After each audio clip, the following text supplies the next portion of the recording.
Salut à tous, je suis Alceste et vous regardez le 5e épisode de Messi Critical, l'émission de jeux de rôle où j'embarque mes joueurs et joueuses dans des univers occultes contemporains. Cette fois-ci, je sors de ma zone de confort, je sors du monde des ténèbres pour vous proposer une partie de Cult, un classique des années 90 qui a connu une nouvelle édition assez récemment à la sauce PBTA, c'est-à-dire que les nouvelles règles ont été basées sur les fondements du jeu Apocalypse World de Vincent Baker, un, un créateur de jeu qu'on a déjà vu sur cette chaîne, plutôt dans la partie 1D. Cult, c'est un jeu où les personnages vivent dans notre monde, mais découvrent, bien malgré eux, qu'une autre réalité terrifiante se cache derrière. Des créatures anciennes et puissantes maintiennent les mortels dans l'ignorance et en font des pions ou les éliminent. Si je devais positionner ce jeu, on va dire que c'est à peu près à mi-chemin entre l'appel de Cthulhu pour l'aspect grand ancien, créature immémoriale, etc., et le monde des ténèbres avec, par contre, ces luttes de pouvoir sur la vie des mortels, sachant que malheureusement, on joue plutôt des mortels qui subissent qu'autre chose. Pour ce scénario, j'aurai pour joueurs et joueuses 3 personnes que vous avez déjà pu voir dans des parties précédentes et un nouvel invité que je suis très content d'accueillir aussi. Et du coup, salut Elfric, on va commencer les présentations par toi, puisque c'est ta première fois sur la chaîne. Tout à fait, je suis très content d'être là. Donc, quoi dire, je suis Ulfric, donc c'est effectivement la première fois que je joue avec Alceste. J'ai une expérience de Cult qui est moyenne, on va dire. J'ai joué il y a très longtemps, à l'époque de la 2e édition qui avait fait scandale, il y a plusieurs années de ça, parce que c'était considéré comme un jeu qui corrompait la jeunesse. J'ai eu peu l'occasion de jouer à cette version-là, mais je suis très content de le faire. Et quoi dire d'autre Parle-nous de tes propres actuels plays, puisque tu en produis également. Ouais, j'ai un podcast donc qui s'appelle Un coup de dé jamais n'abolira le roleplay, que je co-host avec la Psy Révoltée. Et qui est un podcast qui s'axe uniquement sur des solos, à savoir un conteur et une joueuse, où on pratique différents jeux et ensuite on a tout un volet d'analyse autour de la narration et la psychologie. Voilà ce que j'ai à dire. Très bien, merci. Donc n'hésitez pas à aller voir ce que font Ulfric et la Psy Révoltée. Je mettrai les liens en description de la vidéo YouTube. Pour cette partie, tu vas incarner Elizabeth Bennet. Est-ce que tu peux nous dire juste quelques mots sur ce personnage ? Lisa Bennett donc, travaille dans un casino de Las Vegas. C'est une femme d'une 30aine d'années de mémoire. Une ancienne actrice, qui se rêvait actrice mais qui n'a jamais réussi à percer, qui a fini hôtesse de casino, qui a été mariée à Fred, qui est un des autres personnages, effectivement. Voilà. On a eu une fille ensemble qui s'appelle Joanne. Et Lisa traverse une période difficile, puisqu'elle n'est pas satisfaite de sa vie, pas satisfaite de la manière dont elle a vécu ces dernières années et n'est pas du tout sûre de son avenir. Très bien. Merci à toi. On va passer à Guillaume. Je te laisse rappeler vite fait qui tu es. Hein. On te croise assez souvent quand même sur les chroniques de Chicago, surtout dernièrement, vu qu'on est en plein sur les aventures de ta coterie. Mais tu étais déjà venu dans le premier épisode de Messi Critical. Tout à fait, ouais. J'étais dans le premier Messi Critical où j'incarnais Alistair à Nosferatu. Et dans les chroniques de Chicago, dans le chapitre 3, je suis Peter Hill, encore à Nosferatu. Grand fan du monde des ténèbres et de vampires, et du coup j'avais envie de découvrir Cult qui, comme l'a dit Alceste, est un peu dans le même esprit. Pour le coup, moi je connaissais pas du tout ni les anciennes éditions ni celle-ci. J'avais juste lu de très bons retours. Quand j'ai appris qu'en plus c'était dérivé de systèmes propulsés par l'Apocalypse, ça m'a encore plus motivé parce que c'est le genre de système que j'aime beaucoup. Après, ça a l'air d'être quand même plus dense, mais voilà, on verra comment ça se passe ce soir. Super. Toi, tu vas incarner Reastor. Tu nous dis quelques mots sur lui ? Tout à fait. Ray, c'est le gros bras dans le milieu de la pègre, du genre un peu musclé, grognon, l'air vraiment intimidant. Il n'a pas eu une super vie, hein, du genre voilà, battu par son père. Il a dû un peu s'en sortir comme il pouvait, en passant souvent par la case de la violence en fait. Et du coup, c'est comme ça qu'il s'en sort aujourd'hui. Malgré tout, c'est quelque chose duquel il aimerait se sortir un petit peu. Aujourd'hui, voilà, on le définit vraiment comme le gros bras violent. C'est quelque chose qui lui pèse. À côté de ça, c'est quelqu'un qui malgré tout tient énormément à sa mère, même si ça se passait mal avec son père. Sa mère, c'est vraiment maintenant un petit peu son ancre pour tenir le coup. Et puis, concernant mes relations avec les autres personnages, du côté de Lisbeth, c'est quelqu'un que je vais avoir plutôt tendance à peut-être, je dirais, protéger de par mon aspect un peu de bagarreur. Et je vois aussi un petit peu du mauvais œil Fred, qui du coup étant l'ex-mari de Lisa, c'est quelque chose qui pèse un petit peu sur Ray. Je pense qu'on le verra en cours de partie. Concernant George, je pense que pour moi c'est quelqu'un qui j'ai un petit peu peut-être pas de l'admiration, mais voilà, quelqu'un que je respecte en tout cas et que je pense sincère au final, malgré son activité un petit peu de magouilleur. Très bien, merci.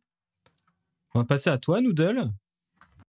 Vraiment content de te retrouver, hein, ça faisait un bail.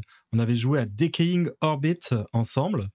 Un des premiers jeux indés que j'avais fait sur la chaîne. Et c'est vrai que c'était intéressant. Et là, cette fois, on est sur du jeu de rôle un peu plus traditionnel, même s'il y a cette touche PBTA.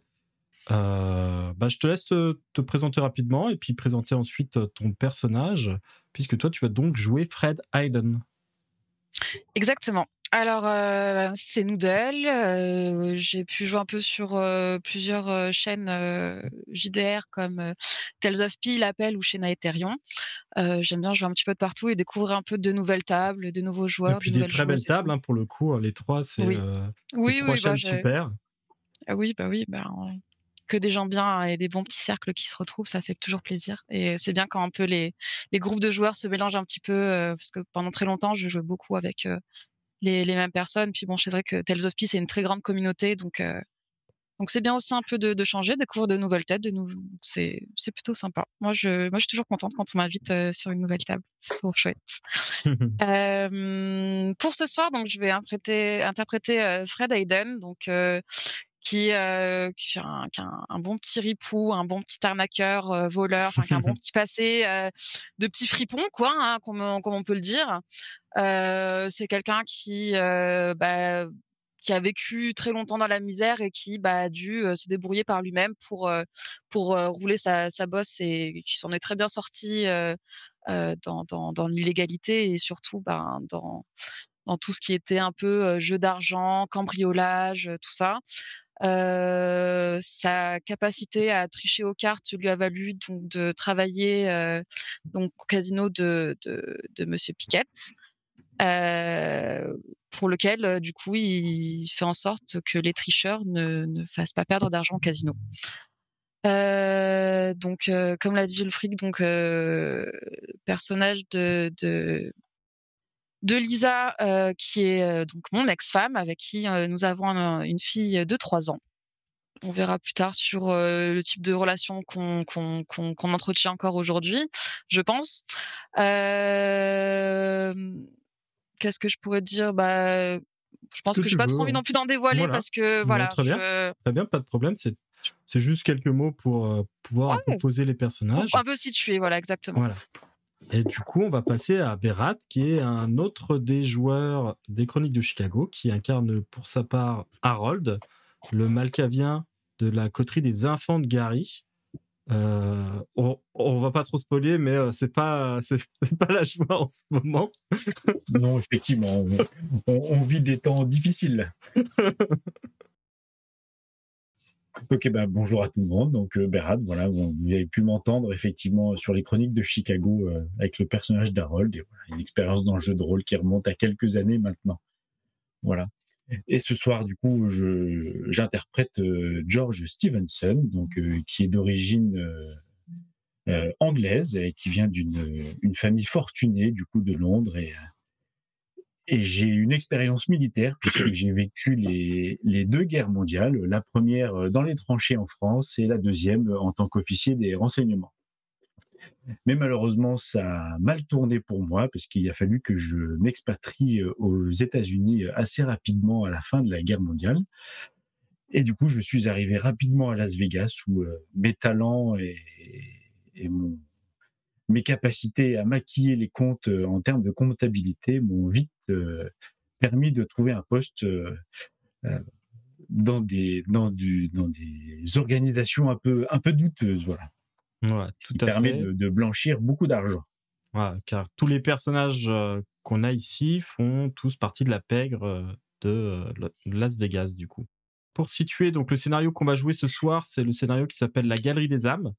C'est un scénario qui remonte à la première édition du jeu, mais qui a été un peu remis au goût du jour lors de cette nouvelle édition.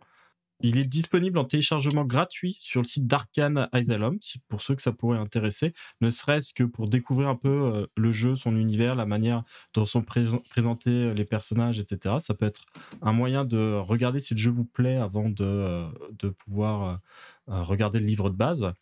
En tout cas, comme Cult est un jeu orienté horreur, je dois avertir que la partie contiendra diverses formes de violence, notamment physique, potentiellement morale.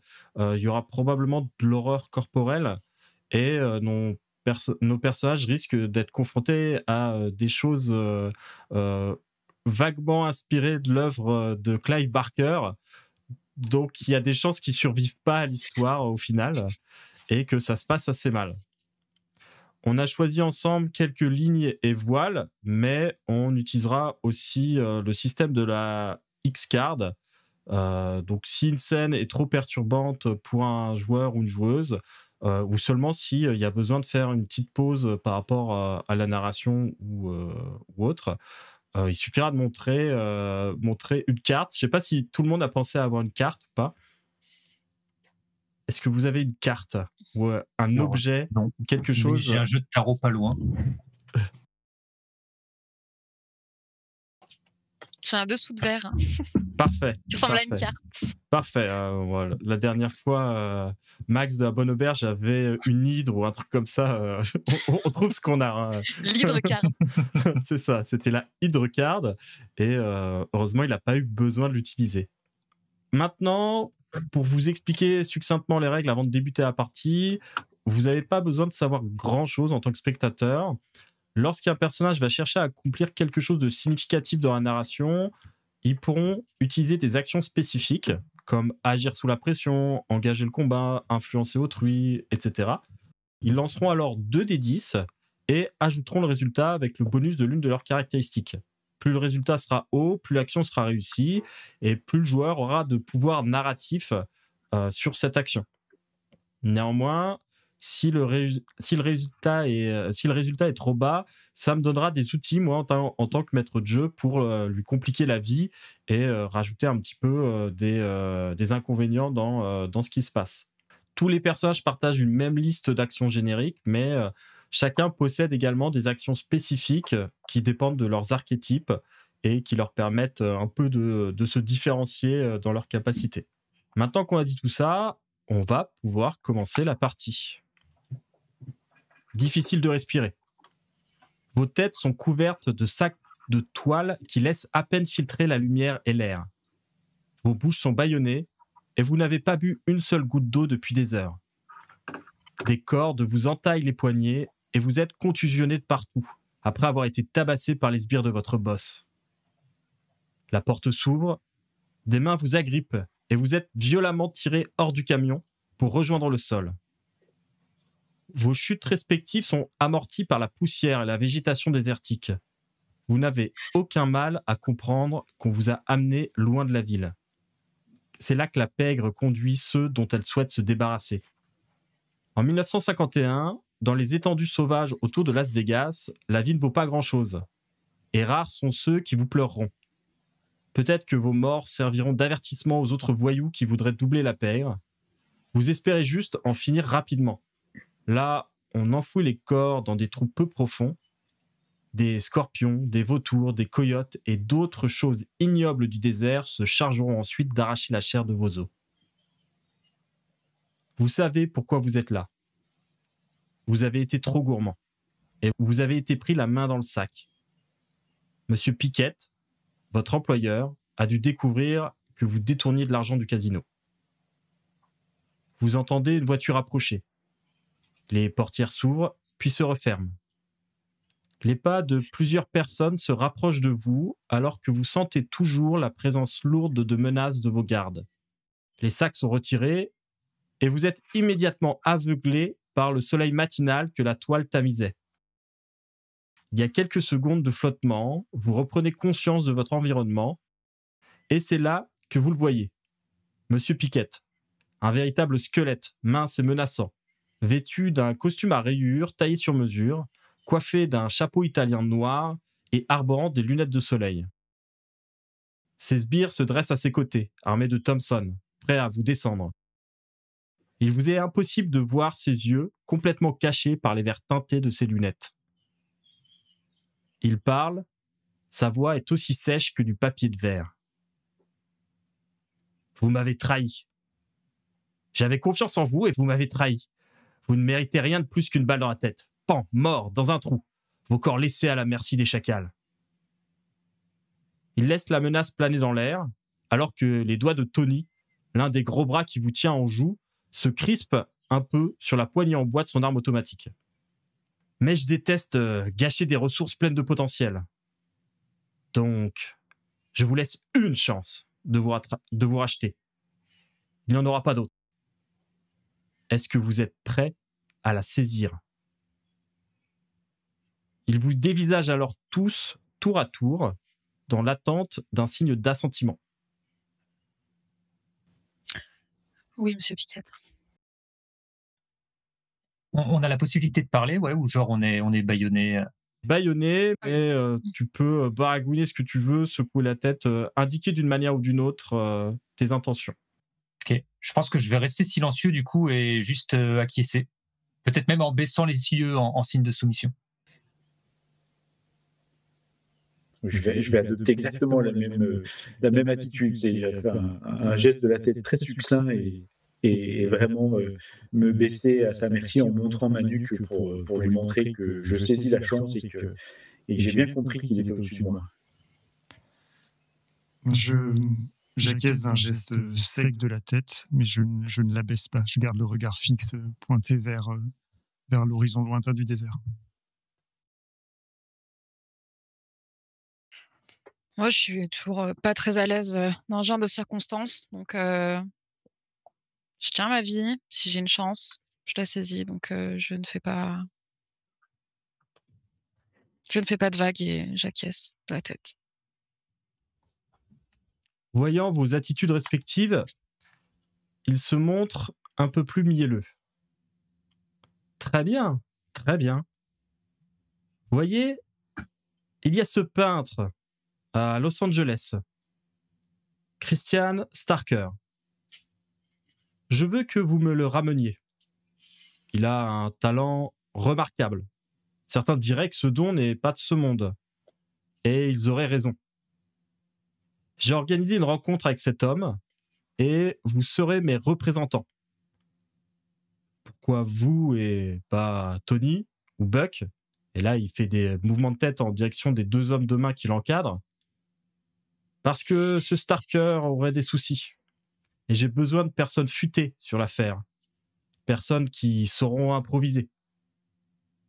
Sa voix reprend alors un ton un peu plus incisif. Sa lèvre supérieure se tordant légèrement de colère réfrénée. Essayez de vous enfuir ou de me trahir à nouveau. Et non seulement je vous retrouverai, mais en plus, ceux qui vous sont chers en payeront le prix. Et croyez-moi quand je vous dis que je ferai en sorte que vous soyez là à regarder quand on leur tranchera membre après membre. N'oubliez pas qui je suis. Vous savez de quoi je suis capable. Faites ce que je demande, rencontrez Starker, ramenez-le-moi en vie. Je saurai alors être magnanime. Par contre, si vous vous avisez de filer à l'anglaise ou de revenir les mains vides, il ne finit pas sa phrase. Alors qu'il parlait, il s'était approché de vous, s'était penché, vous avez regardé un par un, droit dans les yeux, presque nez à nez. Maintenant, il s'est redressé et adresse un signe de tête à l'un de ses hommes qui va tirer une lettre de la poche intérieure de son manteau et la poser au sol, devant vous quatre. Et dessus, pour qu'elle ne s'envole pas, mais aussi pour vous indiquer la solution à votre situation, il place un couteau pliant. Piquette reprend. L'adresse et l'heure du rendez-vous. Il vous salue d'un soulèvement de chapeau pour la forme, et lui et ses hommes remontent en voiture. Ils ont tôt fait de démarrer et ils s'éloignent dans un nuage de poussière. Une voiture se trouve encore derrière vous. C'est la Cadillac noire de Ray. Vous n'êtes plus que tous les quatre. Que faites-vous ? Est-ce que j'ai les clés de ma voiture sur moi ? C'est quelqu'un qui l'a amené, donc Ok. elles sont encore sur le volant de toute façon. Elles sont encore sur le moteur. Je pense que c'est le premier truc que je vais vérifier. Du coup, je vais me relever, aller checker rapidement la voiture, voir si les clés sont effectivement sur le contact. Pour le moment, t'es ligoté. T'as les mains Ok. enserrées avec de la toile, avec de la corde, et t'es encore bâillonné. Ok, donc Par déjà, contre, rien que me devant vous, relever, il y a cette lettre avec un couteau. rien que me relever sera un peu compliqué. J'ai quand même moyen de me lever. Ou j'ai les Bien mains sûr, attachées dans le dos, là, mais je veux il dire, n'y a, pas mes pieds y a sont... pas de complexité particulière. Je veux juste Ok. que vous m'expliquiez un petit peu comment vous vous dépatouillez pour vous libérer les uns les autres, etc. Bah, moi, je vais faire ça. Moi, dans un premier temps, je vais m'approcher de la voiture. Du coup, je n'ai peut-être pas la possibilité d'ouvrir la portière, ou peut-être je vais tenter de le faire en ayant les mains attachées dans le dos, tu vois. Je ne sais pas La si les porte autres s'intéressent s'ouvre. à la lettre et au couteau, mais pour l'instant, moi, je fais ça. Voyant que Ray se dirige vers la voiture, je vais secouer la tête ayant l'impression qu'il pense d'abord à vérifier si sa bagnole va bien plutôt que de nous aider. Et je vais me lever et me traîner jusqu'au couteau et essayer de le prendre pour je sais pas ce qui est le plus pratique, essayer de cisailler mes propres liens ou me tourner vers Georges ou Fred pour cisailler les leurs. C'est probablement plus facile de cisailler ceux de quelqu'un d'autre une fois le couteau en main. Ok. Et Alors vas-y. je vais me tourner vers Fred, je vais m'approcher de Fred et d'un geste lui demander de se retourner et je vais commencer à cisailler ses liens pour pouvoir le Euh, libérer.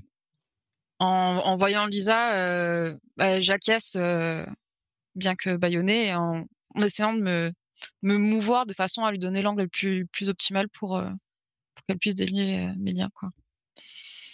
Et une fois qu'il est libéré, je lui tends le couteau pour qu'il me libère à son tour. Et du coup, j'attrape le couteau, j'enlève ses liens, euh, puis je m'approche de Georges pour faire de même. J'attendais patiemment mon tour en voyant mes camarades se délier de leurs liens et en les regardant fixement dans les yeux pour leur demander de faire assez vite. Je fais ce que je peux, hein. Pendant que Fred libère Georges, j'enlève mon bâillon et la première chose que je dis, c'est regardant Fred, je t'avais dit que c'était une mauvaise idée. Je t'avais dit que c'était beaucoup trop risqué. C'est pas le moment, Lisa. C'est jamais le moment de parler de tes conneries, évidemment. Ouais, mes conneries, hein. Comme si t'étais pas toute seule capable de faire tes choix non plus. En On est deux attendant, l'idée là-dedans. vient de toi. Ouais. C'est vrai que t'as émis énormément d'opposition là-dessus, hein. Bref. Ray, approche un peu. Je vais me rapprocher de Fred et je vais essayer de... peut-être de t'intimer l'ordre de me délier les mains, mais étant toujours bâillonné, ça va plutôt donner quelque chose comme... Oui, Voilà. Ray, oui, j'arrive. Et je me retourne en te tendant les mains. Bah, très bien qu'en général, je fais pas beaucoup d'opposition quand Ray me demande quelque chose. Il a un peu de stature de plus que moi. Voilà. Je vais donc couper les liens de Ray. Dès que j'ai les mains libres, pareil, je vais défaire mon bâillon et vous lancer. Bon, la bonne nouvelle, c'est qu'ils nous ont laissé la bagnole avec les clés. Il y a l'air d'avoir l'essence. On va pouvoir partir d'ici. C'est comment le nom du gars, là? Quelqu'un a jeté un coup d'œil à la lettre?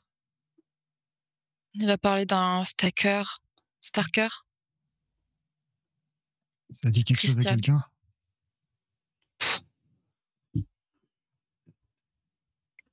Est-ce que ça peut dire quelque chose à... Est-ce que ça peut me Ça dire vous quelque dit chose? absolument rien, surtout que il vous a dit que c'était à Los Angeles.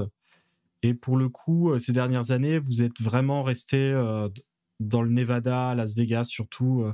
Vous n'avez pas vraiment de lien très fort avec la Cité des Anges. Donc ouais, ce nom, moi, ça me dit rien. Mais bon, s'il faut le trouver, le ramener au patron, ça, c'est un truc qu'on sait faire. Hein. Ça devrait pas être spécialement compliqué. Vous pensez pas qu'il y a un loup, qu'il y a un truc? Vous pensez qu'il va laisser passer les choses comme ça? Bah évidemment qu'il y a un loup. Attends, on parle de Monsieur Piquette. En même temps, il nous laisse pas le choix. Donc, Enfin, moi, je m'époussière un peu le costume. De toute façon, si Monsieur Piquette pouvait aller le chercher lui-même, il l'aurait fait. Donc, à mon avis, il y a bien Anguille sous roche pour qu'il demande d'y aller. Hein. Je sais pas ce que vous en pensez, mais... Et en même temps, il ne nous laisse guère le choix. Non, c'est bien vrai. Je vais marcher jusqu'à la lettre, la ramasser et rejoindre les trois autres pour qu'on la regarde tous ensemble. Très bien. Voilà la lettre. Si quelqu'un veut la lire à voix haute. Monsieur Stone, je sais à présent que nous voyons les mêmes choses. J'ai vendu quelques tableaux, je quitterai donc bientôt Los Angeles. Nous pouvons nous rencontrer, mais nous devons être prudents. Je suis persuadé qu'on m'observe. Rencontrez-moi sur le quai 28 de la marina de Long Beach le jeudi 18 janvier à 21h. Nous pourrons y discuter sans être dérangés. Vous pouvez aussi me contacter au numéro de téléphone indiqué ci-dessous, mais je vous invite à l'utiliser qu'en cas d'urgence, dans cas d'extrême urgence, pardon. Christian Starker. Et on a effectivement son numéro de téléphone. C'est adressé à un certain Samuel Stone. Ça, ce nom vous parle tous parce que c'est un des alias qu'utilise Piquette dans ses activités illégales. Ok. qu'est-ce qu'il veut dire par nous voyons les mêmes choses là? C'est quoi ce charabia? Je sais pas, peut-être un code. Genre. On posera de questions, je pense que le mieux on se portera. Ouais, enfin, moi, je sais pas vous, mais j'aimerais bien savoir à qui on a affaire. Hein. Il y a quelqu'un qui a des contacts là-bas à Los Angeles, je sais pas, peut-être même chez les flics pourris ou quelque chose comme ça pour voir s'ils ont des infos. Chez les flics, peut-être pas, mais je dois peut-être connaître un ou deux noms dans un bordel. Je dois bien connaître des gens là-bas, quoi. Je reste un peu en retrait parce que clairement, je pense que j'ai essayé d'être comédienne à Los Angeles comme beaucoup de monde. Et ça a sûrement mal tourné. Donc je ne connais personne de valable là-bas. Effectivement, c'est vrai que toi, tu avais tenté d'être comédienne là-bas. Moi, pour ma part, je ne connais que le nom des fournisseurs de Monsieur Piquette, mais je n'ai jamais eu de relation avec eux directement. Est-ce qu'on a de l'argent, quelque chose pour pouvoir dormir sur la route? Est-ce qu'il a laissé... Je regarde dans l'enveloppe s'il y a de la thune. Il n'y a absolument pas de thune dans l'enveloppe. Par contre, toi, tu peux sentir que il vous a laissé vos affaires, vos effets personnels. Donc, si tu avais des choses sur toi, tu les as encore. D'accord. Et je pense, par exemple, George, Fred ou Ray, qui ont des vestes, ont probablement encore leur portefeuille à l'intérieur. Je sais pas où Elisabeth garderait... si elle a un sac, peut-être. Ouais. Ça m'étonnerait qu'il lui ait arraché. Donc, elle a Bien probablement sûr. encore son sac. Et j'ai un petit sac en cuir noir que je garde avec moi. Juste pour rappel, on est quel jour, là? On est le matin du 18, justement. D'accord, donc, ok. Ouais. Donc, rendez-vous ce soir. Peut-être pas falloir trop traîner, histoire qu'on puisse un peu prendre des repères. Je sais pas comment vous voulez procéder. Enfin, Ray, je sais pas, c'est un peu plus ton domaine, non? Enfin... Bah, de toute façon, aller voir sur place, ça me paraît une bonne chose. Hein. C'est pas ici dans le désert qu'on va en apprendre plus. Je propose qu'on monte déjà dans la voiture et qu'on commence à faire route vers Los Angeles. On n'a pas beaucoup de temps devant nous. Et puis, on pourra réfléchir sur le trajet un peu plus en détail à ce qu'on fait. Vous en dites quoi? Ouais. Ouais. Puis, de toute façon, je vous avoue que je suis pas très à l'aise ici, moi. Et d'aller repérer l'endroit du rendez-vous pour voir si on peut effectivement trouver des planques assez loin ou discrètes pour qu'on puisse observer ce qui se passe à l'heure dite dans la lettre. Ouais, bon point, Georges. Très bien. Imagine que c'est toi qui conduis, Ray. Ça dépend. Tu veux conduire, Lisa? Non, là j'ai besoin de récupérer, je pense surtout. Je te fais confiance sur ça. Du coup, Ray va vous ouvrir la porte à chacun avant de s'installer côté conducteur. Alors qu'il s'installe, d'ailleurs, vous pouvez l'entendre un peu énervé parce que le siège a été déréglé, donc il est en train de régler le siège, remettre le rétro, marmonnant dans sa barbe. Ah, c'est pas vrai, ils ont fait à ma bagnole. Je pense que je monte à l'arrière. Moi, je vais me mettre à l'avant. Ouais. Donc, Georges à l'arrière également. Et une fois que vous êtes installé, vous partez assez vite en direction de Los Angeles. C'est assez loin quand même. C'est-à-dire que depuis Las Vegas, il faut à peu près bien 5 heures en voiture. C'est grâce à l'Interstate 15 que vous pouvez rejoindre la côte comme ça dans une immense ligne droite qui vous permet de foncer à toute allure à travers les décors désertiques du Nevada puis de la Californie. Je pense que l'ambiance est un peu pesante dans la voiture et qu'après ces petits échanges que vous avez eus juste après la confrontation, le silence est retombé entre vous. Le moteur est rugissant, Ray essayant de gagner du temps contre la montre. Et à part quelques arrêts que vous pouvez faire en route pour reprendre de l'essence, peut-être manger un bout dans un diner, il n'y a probablement pas de péripéties particulières. Quel est votre objectif une fois que vous arrivez à Los Angeles ou en tout cas dans les abords? Moi, je vais peut-être questionner un peu Fred. Tu nous disais que tu connaissais potentiellement des gens à Los Angeles, dans les bordels. Que, je sais pas, tu as une adresse ou deux, on pourrait aller poser des questions, voir si notre Starker est un client potentiel. Ouais, j'ai 2-3 idées en tête. Bon, là, vous me voyez du coup me ressortir un petit calepin que je suis en train de feuilleter. Un peu l'air songeur.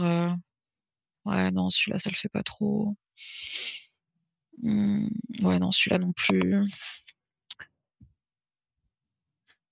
Ouais.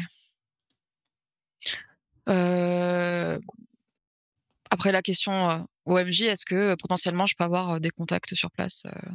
En fait, comme tu as l'action l'avantage école de la rue, on peut potentiellement considérer que ce que tu veux obtenir comme objet ou service, c'est justement des informations. Et donc, tu pourrais utiliser cette action-là pour essayer d'obtenir ce que tu veux.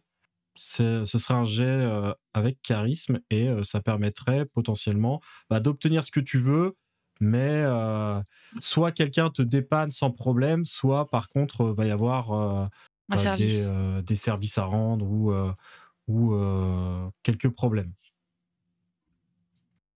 C'est ce que tu comptes faire. De toute façon, c'est quelque chose que je vais dire aux autres.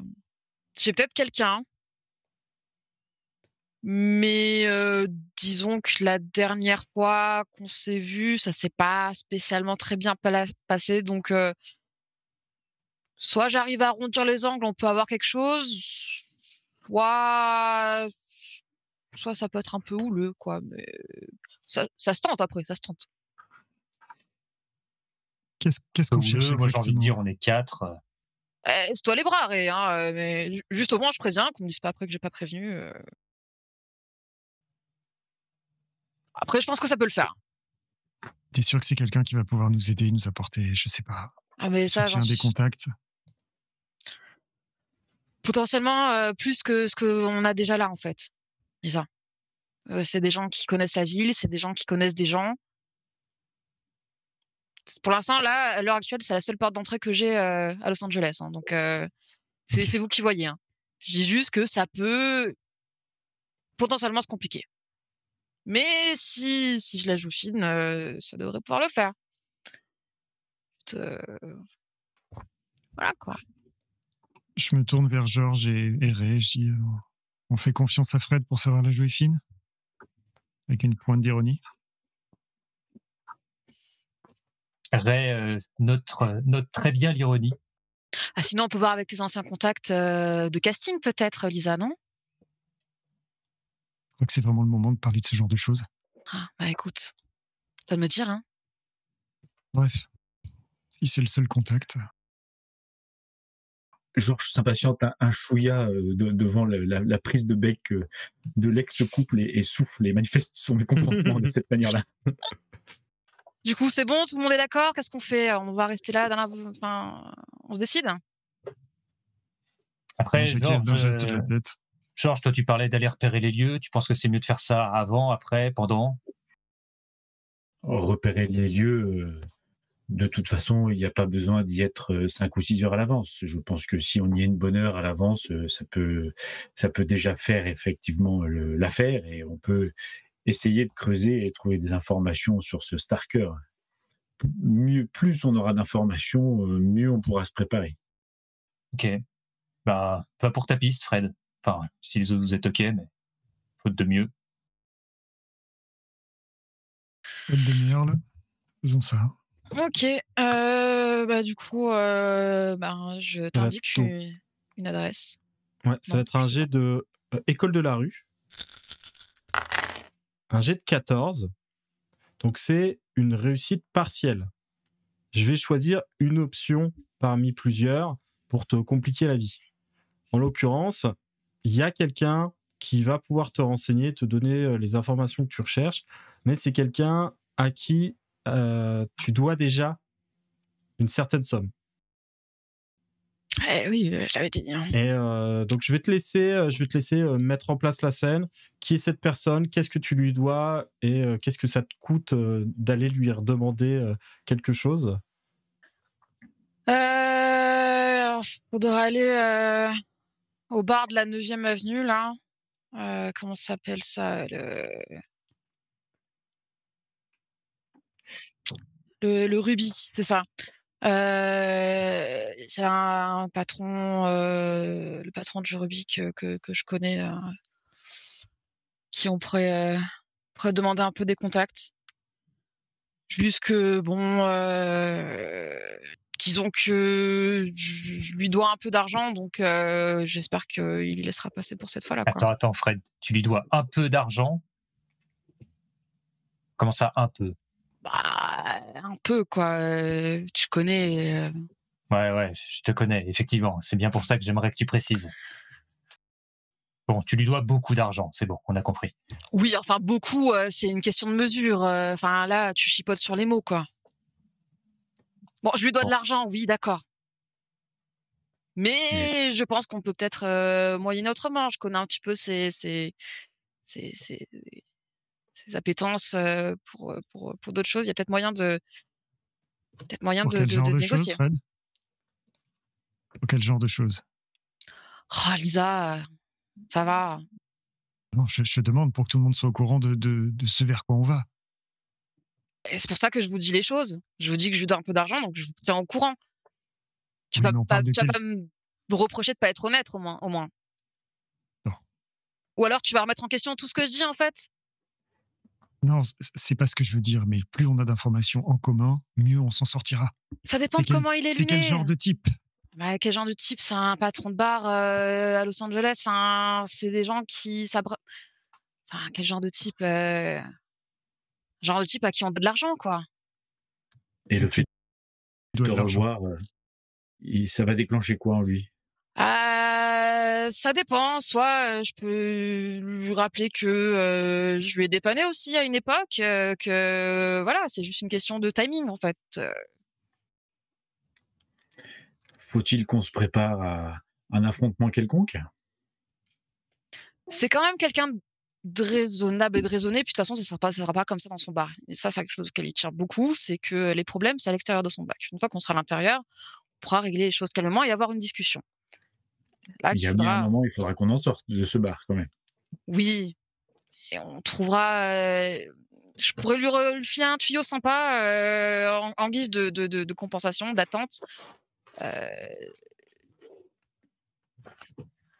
c'est bon, franchement, ça va le faire, ça va le faire. Je lance un regard de connivence à Ray en lui faisant un petit clin d'œil, en lui montrant que du coup, il va falloir qu'on compte sur lui. Ray va souffler, un peu désespéré, et puis juste acquiescer en réponse à ton clin d'œil. Bon, sinon, on se démerde, hein, si ça vous dit pas. Non, allez, c'est parti, on y va. Voilà. Et du coup, on s'était peut-être arrêté sur le bas-côté le temps de discuter de tout ça, et puis je reprends la route en direction de l'adresse du bar que nous a donné Fred. Très bien. Donc vous reprenez la route pour vous rendre vers le Ruby, qui est un bar qui se trouve plutôt proche de Downtown. Ça n'a pas l'air d'être un bar très huppé, en tout cas. C'est pas là que vient boire la haute société de la ville. En tout cas, quand vous arrivez, on est encore en plein jour. On est en début d'après-midi, milieu d'après-midi à peu près, selon le temps que vous avez pris sur la route. Et le bar n'est pas ouvert à proprement parler, mais la porte l'est. Et vous voyez qu'il y a un mec un peu baraqué, le crâne rasé, qui est en train de faire rentrer des fûts de bière à l'intérieur. C'est pas ton contact, Fred, mais c'est probablement un des employés du Ruby. Je sais plus, je lui ai donné un nom ou pas? Non, mais j'ai une idée. Il Voilà. s'appelle... on l'appelle Jack Moon. Moon étant un surnom qui lui vient de la période de la Prohibition, parce que c'était une des personnes dans le coin qui faisait ce qu'on appelle du moonshine. C'est de l'alcool de contrebande. Et c'est comme ça qu'il a commencé son business de barman. Et c'est peut-être aussi comme ça qu'il t'a connu. Oui. Du coup, c'est bon, vous êtes prêts? Bah allez, on dessus. Enfin, je t'ai surtout regardé, toi, en attendant de savoir si tu étais prêt au cas où si ça pouvait dégénérer, tu vois. Ouais, j'aimerais juste être un peu autre chose que la solution de repli dès que les choses tournent mal. Ouais, mais c'est pas comme si t'étais la solution numéro 1, hein. Mets-toi un peu à ma place, non? Ouais, allez, t'as raison, Fred. On y va. Bon. Lisa, Georges, vous voulez nous accompagner? Je pense qu'on sera pas trop de 4 pour essayer de faire bonne impression. On va vous suivre, mais on va se mettre derrière. Ok, bon. Time to shine. Je m'approche de la porte et je vais pour toquer. Donc la porte est ouverte, vu qu'il y a un employé qui fait des allers-retours avec l'extérieur pour chercher des fûts et les rentrer. Je vais quand même toquer, histoire de pas arriver en mode... voilà. Ouais, tu toques, on entend à l'intérieur qu'il y a la radio assez fort. Je pense que les employés, peut-être le patron, pendant qu'ils sont en train de préparer le bar, nettoyer, etc., écoutent la radio en même temps. En tout cas, tu toques, il n'y a pas de réponse. Et il faut que tu fasses quelques pas à l'intérieur pour voir que, cet homme que vous avez vu rentrer, il est en train d'installer un fût derrière le bar. Il y a une jeune femme qui est en train d'installer les tables un peu partout, qui passe un chiffon et qui essaye de terminer le nettoyage. Et il y a Jack qui est bien là. Et Jack, lui, il est adossé à une des colonnes du bar et il regarde ses employés travailler, un cigare à la bouche. Moi, je réajuste mon Panama. Je me remets bien, je m'ajuste. Jack! Il tourne la tête, il te voit, il manque de s'étouffer avec la fumée qui venait d'avaler. Et qu'est-ce que tu fais là, toi? Ah, tu pourrais dire que je t'ai manqué. Sois pas si sentimental, Jack. Non, tu sais ce qui me manque? Oui, je sais très bien ce qui te manque. Et sache que je n'ai pas oublié non plus. J'ai d'ailleurs même... Ça va arriver bientôt. Mais en attendant, j'ai un petit truc qui pourrait te faire plaisir. Tu te souviens de ce petit whisky japonais? Ouais, mais tu sais qu'il va falloir un peu plus que ça pour me rembourser tout ce que tu me dois depuis quand même Non. un petit C'est pas du moment, là. remboursement, ça. Ça, c'est juste un plan très, très, très juteux. Très bien. Juste pour me faire pardonner du retard. Bien entendu, tout ce que je te dois, je te le rembourserai sans problème. Quand? Très bientôt. Là, j'ai juste 2-3 Quand, trucs à régler. Fred? Là, je veux une date, je veux un jour, je veux savoir quand est-ce que mes $2000 vont revenir sur mon compte en banque. Je suis un homme d'affaires, moi. $2000? Fred? Je me retourne. T'avais un plan en or, selon toi. Ça allait être Oui. multiplié par je sais pas combien. Où est cet argent? Il est pas très loin, mais je pourrais pas te le donner tout de suite. Attends, le mois prochain, ça arrive. C'est sûr. Je travaille dans un casino, hein. Ouais, bah j'ai plutôt l'impression que tu y joues. Non. Non. Maintenant, je travaille au casino, je peux pas y jouer moi-même. Enfin, quelle certaine salle, certes, mais pour l'instant, c'est pas ton argent que je joue. Vraiment, jusque-là, à part cette fois-ci. Je t'ai toujours remboursé, je t'ai même dépanné, non? C'est arrivé. Je Mais t'ai quand là, même rendu des services. pas trop si je peux encore te faire confiance, quoi. Si je te devais de l'argent et que je comptais pas te le rendre, est-ce que tu crois que je débarquerais comme ça chez toi? J'en sais rien, Fred. J'ai pas l'impression que tu sois très logique dans ton fonctionnement, là. La logique. Et l'amitié, t'en fais quoi, ça, Jack? Ce que j'ai fait pour Cheryl, Morgane, Christopher, quand j'ai pu faire des choses pour vous, je l'ai fait, non? Ouais. Bref. Que me vaut ta visite, vu que c'est pas pour me rembourser? Non, mais pour te dire que je compte bien te rembourser. Déjà, ça, c'est une des premières choses parce que ça reste important pour moi. Je préfère qu'on soit réglo entre nous. T'es venu me voir Euh, pour me dire que tu vas me rembourser? Non, j'ai un On est service à te d'accord. demander. Mais je tiens quand même à te le dire. Un service? Un tuyau, quoi. Des infos. T'y vas fort, là. Hein. Et je te demande pas la lune, hein. Je te demande pas le nom d'un gang ou un truc comme ça ou quoi que ce soit. Juste un gars, un artiste, c'est quoi? Je regarde les autres.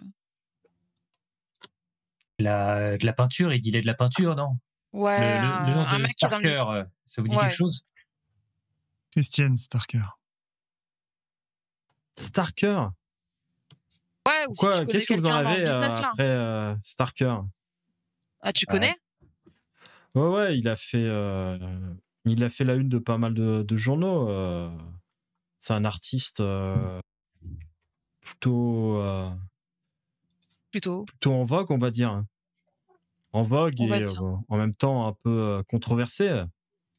Controversé, c'est-à-dire.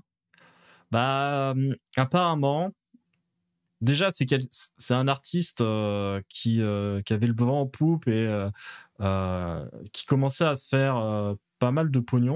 D'ailleurs, je suis con, j'ai pas su mettre la pièce sur un de ces tableaux. Je pense que j'aurais fait une belle plus-value. Et en fait, il y a un moment, il y a quelque chose qui a vrillé ou quoi, mais il a commencé à faire des tableaux vraiment très différents. Des putains de tableaux, hein, des trucs de galerie d'art, hein, on est d'accord.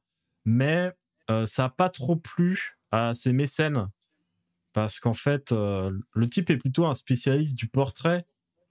Et bon, bah, les portraits qu'il faisait d'eux, J'aimerais pas qu'ils fassent le même pour moi. Ça veut Comment dire ça? de quoi on parle? Bah, il leur faisait des gueules assez ravagées, hein, des trucs bien dégueulasses. Et ça fait grincer des dents. Je crois même qu'il il a un procès au cul ou quelque chose comme ça. Un procès. Ouais, quelqu'un qui avait commandé un tableau, qui a pas vraiment été content du résultat. Ouais, enfin, ça, c'est un peu monnaie courante dans le secteur, non? Tu me demandes. C'est ça. Ouais. Et Ok. Vous savez exactement où est-ce qu'on peut trouver ce Starker? Où est-ce qu'il traîne? Où est-ce que vous l'avez est-ce déjà qu'il a vu? une galerie ou quelque chose en ville?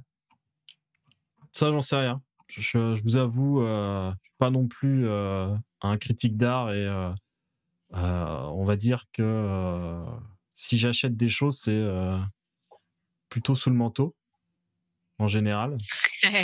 Oui. Ah, c'est sûr. Donc non, je sais pas trop ce qu'il en est de lui. Je sais juste que c'est un type plutôt en vue, hein. Mais du coup, vous lui voulez quoi? Tu veux qu'il te tire ton portrait, Fred?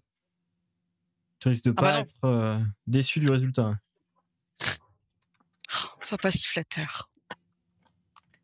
Non, là, c'est qu'on nous a demandé, c'est pour un boulot en fait. On Disons cherche que ce si on le type. trouve, ça pourrait aider Fred à rembourser ses dettes. Ah. C'est une façon de dire les choses, oui, effectivement. Bah écoute, trouve-le dans ce cas. Et moi, j'attends ta liasse de billets. Et on va faire en sorte que tu ne l'attendes plus trop longtemps. Et tu n'aurais pas, je sais pas, un contact qui dans le milieu artistique, tu connais personne? Bah, honnêtement, j'ai peut-être quelqu'un à appeler, mais ça faudrait que je prenne un peu le temps. Tu veux demander quoi en fait? Je sais pas, je sonde un peu les autres. Bah, disons que si on arrive à voir un peu des infos sur ses habitudes, où est-ce qu'il vit, qui il est, L'endroit où il traîne. La nature de ses œuvres. je vais me tourner vers Georges quand tu dis ça. Puis à voix basse, je vais te demander en quoi ça nous intéresse, la nature de ses œuvres. Le mec, il peint des trucs un peu chelous et il fait des gueules ravagées aux gens. Je vois pas l'objectif. Je vais répondre en chuchotant que ça peut nous donner des informations sur les personnes qu'il peint et de la manière dont il les voit.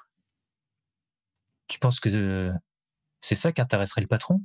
Que genre le mec aurait un espèce de troisième œil Tu sais, le patron trempe un peu dans tout et dans rien, et ce genre d'objet peut, je crois, lui plaire, effectivement. J'ai Ouais, le juste connaissant, c'est glissé, pas impossible. j'ai juste glissé les entendants chuchoter à côté. On va être d'accord tous pour dire que par moment le patron est vraiment bizarre. Ouais, clairement. Mais bon, passe-moi l'expression, il nous tient par les couilles, donc malheureusement, on n'a pas trop le choix là. Mais t'en Je fais sais pas, bien. Lisa, on va s'en sortir. J'espère. Pendant ce temps-là, Jack avait sorti le bottin de la ville et il avait commencé à tourner les pages avec Fred pour essayer de voir si justement il n'y aurait pas Starker dedans.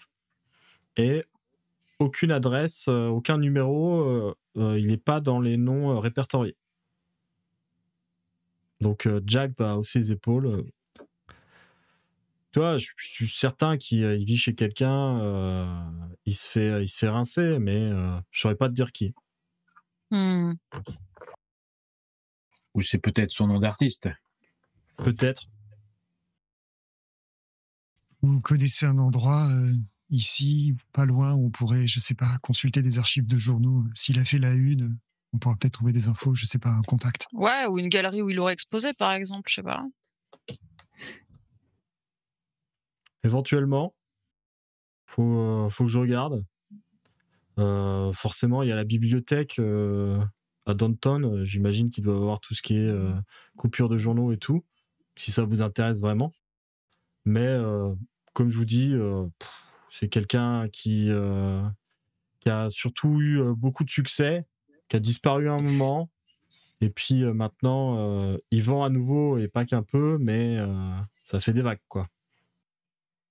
Avec tout ça, Jack, lui, a perdu le fil de son cigare, et celui-ci a continué de se consumer à sa main sans qu'il il tire dessus.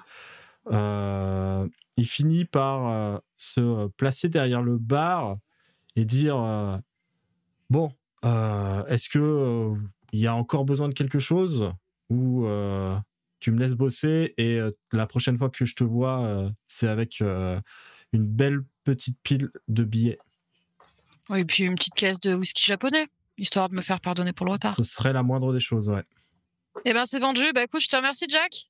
Souvenir du bon vieux temps, hein. Ouais, Parce il qu'on a hoche pu la tête. rigoler, hein. Il rigole pas trop, lui. T'es pas de bonne humeur aujourd'hui, hein. Bon, on va te laisser, hein. T'as du boulot. On se revoit Ouais, il bientôt. paraît, ouais. À très vite.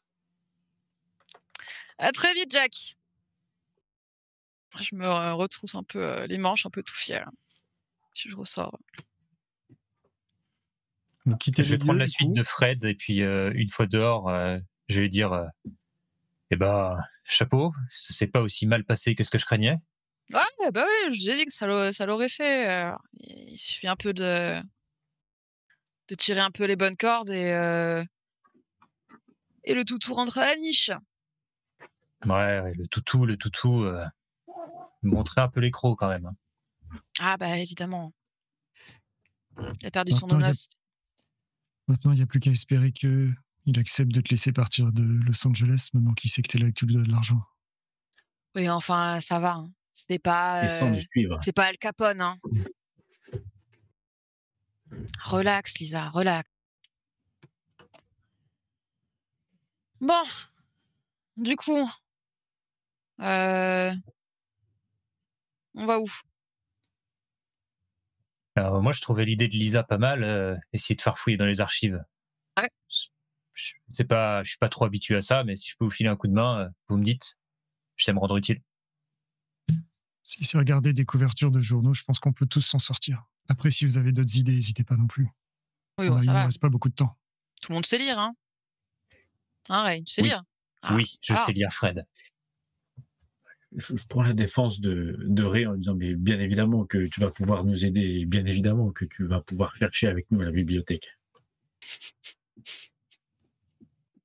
Il nous reste combien de temps avant l'heure du rendez-vous? Quelle heure il est là? Il vous reste quelques heures. Ça peut être aussi l'occasion de prendre une chambre dans un motel, et peut-être de vous rafraîchir un peu. Là, vous avez roulé toute la journée. Vous êtes poisseux un petit peu, et vous avez encore les marques de votre arrestation du matin qui vous font mal au poignet, et les quelques contusions sur votre corps également. Peut-être que le réconfort d'une douche chaude ou quelque chose comme ça pourrait être assez plaisant. En tout cas, vous avez quelques heures devant vous. Et puis avoir un point de repli, c'est nécessaire au cas où. Donc, ouais. Est-ce qu'on part du principe qu'on prend le truc, pas forcément le plus miteux, mais le plus discret possible? Bah, idéalement, peut-être pas trop loin de Long Beach, parce que si on s'y rend à 21h, on ne sait pas trop combien de temps on va y rester. On sera peut-être content que le motel soit pas très loin. Et puis, si on doit se trimballer Starker avec nous, un peu de force. Bon, le coffre de ma voiture est grand, mais faudrait mieux éviter les longs trajets, quoi. L'idée, c'est de le ramener lui ou de ramener un de ses tableaux?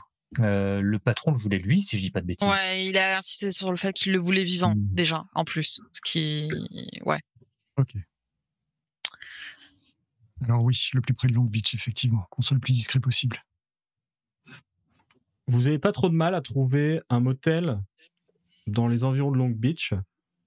C'est un de ces motels à un étage avec couloir en extérieur qui donne plus ou moins sur des palmiers et sur l'océan un peu plus loin.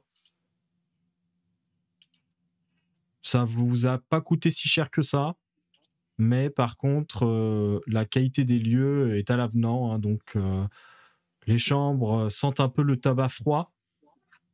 Probablement qu'on a essayé de le nettoyer et d'ôter cette odeur à l'aide de désodorisants chimiques et autres trucs, parce que maintenant l'odeur du tabac est mélangée avec une odeur un peu artificielle et désagréable. Les lieux sont pas très très propres et en termes de confort, ce sera pas forcément l'idéal. Néanmoins, c'est pratique et ça vous permettra d'avoir un point de repli. C'est typiquement le genre de motel où on viendra pas vous chercher. Comment est-ce qu'on se répartit Est-ce qu'on prend une chambre chacun, chacune ou est-ce qu'on fait des binômes? Je dirais qu'il faut voir déjà l'aspect financier. On peut peut-être faire des binômes, ça éveillera moins l'attention. Bah, Lisa, si tu veux éviter de te retrouver avec Fred, tu peux partager ta chambre avec moi si tu veux.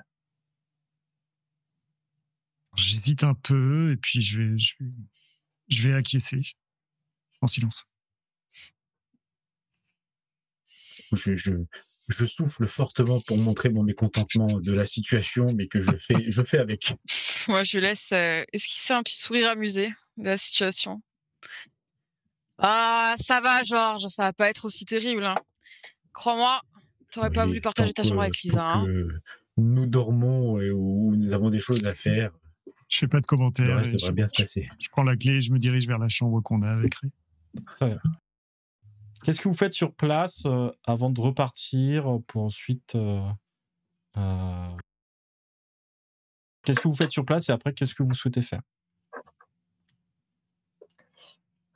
Sur place, très rapidement, je pense la douche, effectivement. Je vais proposer à Lisa, d'ailleurs, si elle veut y aller la première. Non, pas de partager la douche, quand même. Ça va très vite. Hein. Ça va très vite.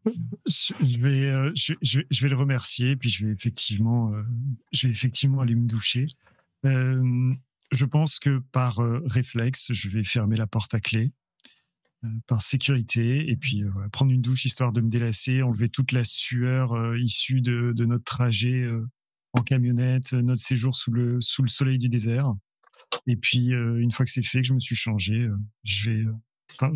on n'a pas vraiment de vêtements de rechange, donc je vais remettre les mêmes vêtements un peu poisseux, mais au moins, moi, je me suis douché. Et puis ensuite, je vais laisser l'opportunité à Ray d'y aller lui-même. Quand tu sors de la salle de bain, tu te rends compte qu'en fait, Ray a quitté la chambre. Ok. Moi, je me suis installé sur le parking justement pour te laisser un peu d'espace et d'intimité. Je me suis allumé une clope. Et je regarde peut-être le soleil décliner petit à petit, fumant clope sur clope, peut-être jusqu'à ce que tu viennes me chercher. Je sors et plutôt que de t'indiquer, enfin, je remarque ton geste et plutôt que de t'indiquer la douche, je sors une clope que je m'allume aussi. Et puis, sans rien dire, en silence, je prends quelques minutes pour fumer comme ça à côté de toi, histoire de couper et de souffler un peu de tout ce qui nous est arrivé depuis ce matin. Je vais profiter du coup de ce petit moment où on est un peu à l'écart et puis ouvrir un peu la discussion. Tu trouves pas ça bizarre, Lisa, après le coup fourré qu'on a fait au boss, qu'il nous donne juste comme ça sur une mission, qu'il soit prêt à tout pardonner? Je pense justement qu'il n'est pas prêt à pardonner grand-chose. Et je me demande si cette mission, plutôt qu'un sauvetage, c'est pas une punition. Je sais pas encore quoi, je sais pas encore comment, mais je suis d'accord avec toi, il fait rien par hasard. Ouais, tu penses qu'il nous enverrait au casse-pipe? Casse-pipe, je sais pas, je pense qu'il a vraiment besoin de ce type, mais avec le risque qu'il perde un de nous 4 en route, c'est pas impossible. Ouais, il va falloir qu'on redouble de vigilance. Tu surveilles mes arrières, je surveille les tiennes. On fait comme ça. On fait comme ça. Je vais écraser ma clope sur le sol du parking et puis te regarder en silence pendant quelques instants et juste retourner en direction de la chambre en me disant bon allez, je vais me doucher. Ok. Quel type de regard Ré a lancé sur Lisa? Assez difficile à déchiffrer. Vraiment un regard assez profond. Tu sens vraiment de la confiance. Que Ray a vraiment une grande confiance en Lisa. Ok. Mais voilà, sans qu'il mette vraiment de mots là-dessus. Ok. Je vais rester à l'extérieur. Je vais rendre l'appareil en fait à Ray, c'est-à-dire que le temps qu'il prenne la salle de bain, je vais rester aussi fumer quelques clopes, faire quelques pas sur le parking. Prendre un peu l'air de Los Angeles en me rappelant ce que je faisais là il y a plusieurs années et tout ce qui m'est arrivé entre-temps et en pensant à Johan aussi. Jusqu'à ce que Ray sorte, me fasse signe ou que Georges ou même Fred sortent de leur chambre. Je pense que vous finissez par tout séparer et vous vous retrouvez tous ensemble. Qu'est-ce que vous comptez faire maintenant? Il vous reste quelques heures avant le rendez-vous. Est-ce qu'on fait ce détour aux archives municipales qu'on envisageait tout à l'heure? Ah, ça vaut peut-être le détour, non? Et ça vaut peut-être le coup d'en apprendre plus. Tant qu'à faire, au point où on en est. Surtout être efficace, vraiment. si le Gus il se pointe pas au rendez-vous, ce serait peut-être bien qu'on ait un plan B, quoi, dans le pire des cas. Il y a toujours ce numéro de téléphone, mais il question uniquement d'extrême urgence et je pense pas qu'on en soit là, en effet. Et puis ça éveillerait les soupçons si on s'en sert maintenant. C'est vrai. Je vais me tourner vers Georges. Georges, toi qui as l'œil sur les comptes et les allées et venues d'argent, les achats, est-ce que tu as déjà vu le patron s'intéresser à l'art? Est-ce qu'il est du genre à acheter ce genre de choses? Alors, je n'ai pas forcément je ne vois que les chiffres défiler, pas forcément la nature de ce qui est acheté. Donc, j'ai pu voir déjà de certains investissements dans l'art et certaines galeries d'art, mais par contre, je n'ai pas d'informations sur ce qui est acheté, en tout cas. Pas sur le contenu en lui-même. Ok. Mais ça lui arrive. En tout cas, ce Starker ne me dit rien du tout dans les comptes. Ce n'est pas un nom qui est arrivé très souvent dans ce que j'ai pu voir en termes de facture, ou voire pas du tout. D'accord. Après, j'imagine si c'est des œuvres un peu controversées, ouais, c'est peut-être pas sous ce nom-là que c'est apparu directement, quoi. Donc c'est pas surprenant que le nom ne dise rien. Oui, et puis il suffit qu'il ait acheté à une société d'art qui revend les œuvres de Starker et ça passe complètement inaperçu à ma vision. Je pense que le boss était du genre comme ça à genre déjà faire des magouilles dans son coin histoire que tu sois pas au courant. Vous savez, le boss, il aime bien que je blanchis l'argent, mais il ne me met pas au courant de tout. Il garde sa part de secret. Ouais, j'imagine, faut pas mettre tous ses œufs dans le même panier, quoi. Oui. En attendant, les œufs pourris, il les a mis dans la même bagnole, il les a envoyés à Los Angeles. J'apprécie la métaphore. Je me compte aussi comme œuf pourri, ouais, tu sais.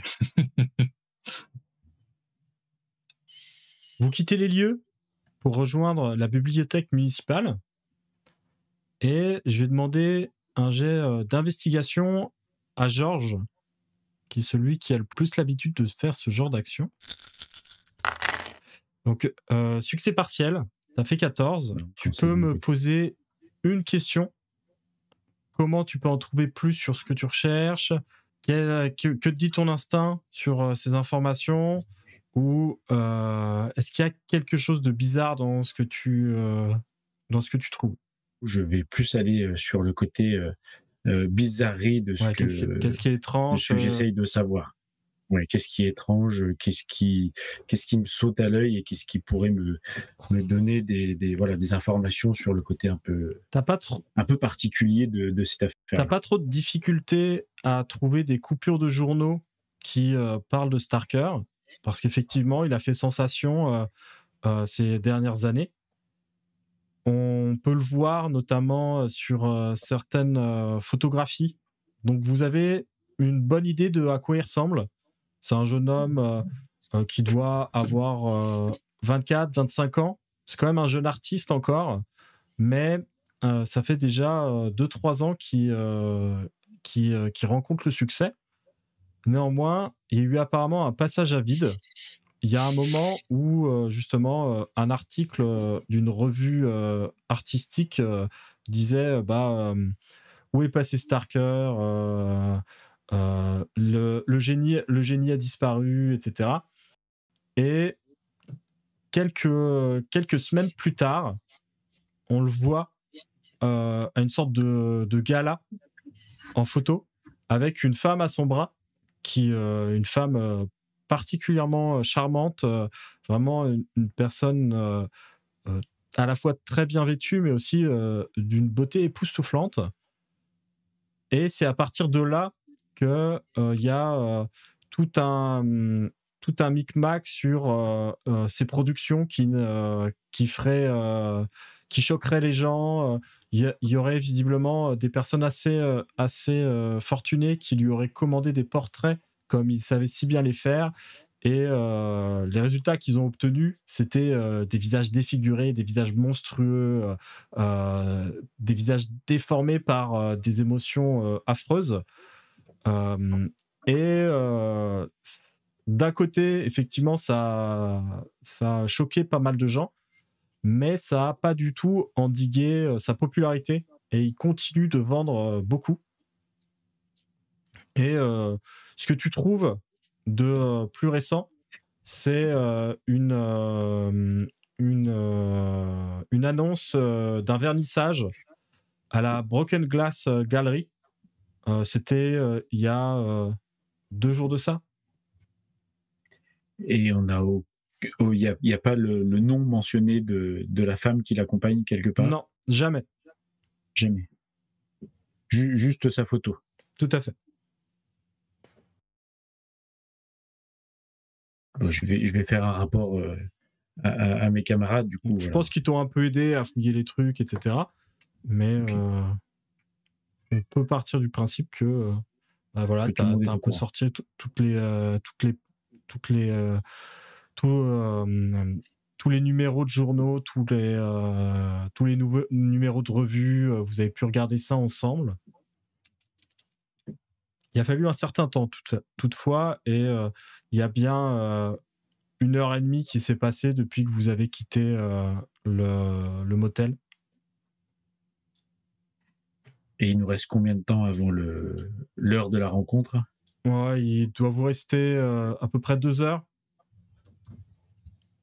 Sachant que là, on vous a annoncé que la bibliothèque finirait par fermer ses portes dans pas très longtemps. Est-ce qu'on peut imaginer qu'on est aussi à une heure où la galerie va être fermée? Qu'il est tard? Bon, ça dépend, les galeries. Okay.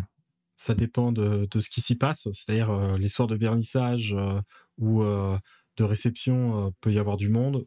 Mais si c'est un soir où justement il n'y a rien de prévu, ce sera sûrement fermé depuis un moment. On peut toujours essayer de passer en voiture d'or pour voir s'il y a de l'activité et si ça vaut le coup de fureter un petit peu. Oui. Histoire d'en apprendre un peu plus, parce que bon, sinon, à part faire son autobiographie... Enfin, c'était sympa comme après-midi, mais je pense qu'on a envie d'un peu plus d'informations, quoi. Ouais, moi, je suis quand même intrigué par cette personne-là qui semble l'accompagner depuis quelque temps, dont on sait rien. C'est quand même bizarre, ça. Je veux dire, le mec, il rencontre une bonne femme et puis d'un coup, il se met à vriller. Ah, tu sais, des hommes qui brillent à cause des femmes, c'est un peu tous les jours, hein. Hein, Lisa? Je regarde Lisa en levant les yeux au ciel en disant mais qui exprime tout à fait le mais comment t'as pu passer du temps avec lui. Je dis juste, tu t'es très bien débrouillé pour vriller tout seul, Fred. Je pense qu'on sera d'accord sur ça. Question de point de vue, Lisa.